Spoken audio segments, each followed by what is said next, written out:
ಭೂಮಿಯನ್ನು ಮುಚ್ಚಿಗೆಯಾಗಿ ಅಂದರೆ ಸೂರ್ಯರಶ್ಮಿ ನೇರವಾಗಿ ಭೂಮಿಗೆ ಬಿದ್ದು ಅದು ಭೂಮಿ ಕಾಯೋದಕ್ಕೆ ಬಿಡೋದಿಲ್ಲ, ಯಾವಾಗಲೂ ತನುವನ್ನು ಇಟ್ಕೊಂಡಿರುತ್ತೆ.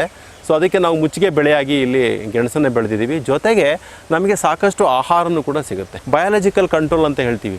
ತೆಂಗಿನ ಮರದಿಂದ ಕೆಲವು ಟೈಮು ಇಲಿಗಳು ಅಳಿಲುಗಳು ಜಾಸ್ತಿಯಾಗಿ ಬುರುಡೆಗಳನ್ನು ಉರುಳಿಸಿ ರೈತನಿಗೆ ನಷ್ಟ ಮಾಡ್ತಕ್ಕಂಥ ಸಾಧ್ಯತೆ ಇರುತ್ತೆ. ಅವುಗಳಿಗೆ ಆಹಾರದ ನಾವು ಇಲ್ಲೇ ಕೊಟ್ಟಿದ್ದೇ ಆಯಿತು ಅಂದರೆ ಅವು ಮೇಲ್ಗಡೆ ಮರ ಹತ್ತೋದಿಲ್ಲ. ಜೊತೆಗೆ ಅವು ಬಿಲಗಳನ್ನು ತೋಡೋದ್ರಿಂದ ಇಲ್ಲೇನತ್ತೆ ಉಳುಮೆ ಆಗುತ್ತೆ, ನೈಸರ್ಗಿಕವಾದಂಥ ಉಳುಮೆ ಆಗುತ್ತೆ. ಮಳೆ ಬಂದಾಗ ಅಲ್ಲಿ ಮಳೆ ನೀರನ್ನ ಇಂಗಿಸೋದಕ್ಕೆ ಆ ಒಂದು ಬಿಲ್ಗಳಿಂದ ಸಾಕಷ್ಟು ಸಹಕಾರಿಯಾಗುತ್ತೆ. ದೀರ್ಘಾವಧಿಯಲ್ಲಿ ಲಾಭವನ್ನು ತಂದುಕೊಡ್ತಕ್ಕಂಥ ಒಂದಿಷ್ಟು ಬೆಳೆಗಳಿದೆ. ಅದೇನಪ್ಪ ಅಂದರೆ ಕಾಡು ಬೆಳೆಗಳು, ಅಂದರೆ ಕಾಡು ಮರಗಳು ಅಂತ. ಇನ್ಸೂರೆನ್ಸ್ ಇದ್ದಂಗೆ ನೀವು ಯಾವತ್ತೋ ಒಂದು ದಿವಸ ಒಂದು ಕೈ ತುಂಬ ಹಣ ಸಿಗುತ್ತೆ. ಇಲ್ಲ ಅಕ್ಷಯ ಕಲ್ಪದಲ್ಲಿ ಏನಾಗಿದೆ ಅಂತಂದರೆ 2 ವರ್ಷಗಳ ಹಿಂದೆ ಕೇವಲ 15,000 ಕಾಯಿ ಸಿಗ್ತಾಯಿತ್ತು ನಮಗೆ.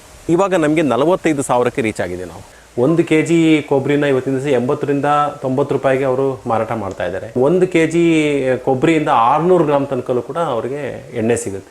ಸೊ 600 ಗ್ರಾಮ್ ಎಣ್ಣೆಗೆ ಕನಿಷ್ಠ ಅಂತಂದ್ರೂ ಕೂಡ ಅವರಿಗೆ 200 ರೂಪಾಯಿಗೂ ಹೆಚ್ಚು. ಈಗ ನಾನು 400 ರೂಪಾಯಿಗೆ 1 kg ಮಾರಿದ್ರೆ ರೈತನ ಒಂದು ಅಭಿವೃದ್ಧಿ ಜೊತೆಗೆ ನೆಲ ಜಲ ಸಂರಕ್ಷಣೆ ಮಾಡೋದ್ರ ಜೊತೆಗೆ ಪರಿಸರದ ಬಗ್ಗೆನೂ ಹೆಚ್ಚಿನ ಕಾಳಜಿ ಇಟ್ಕೊಂಡಿದೆ ಅಕ್ಷಯ ಕಲ್ಪ ಸಂಸ್ಥೆ. ಎಲ್ಲದನ್ನು ಕೂಡ ನಾವು ಪರಿಸರ ಸ್ನೇಹಿಯಾಗಿ ನಾವು ಅದನ್ನು ರೂಢಿಸ್ಕೊಂಡಿದ್ದೀವಿ.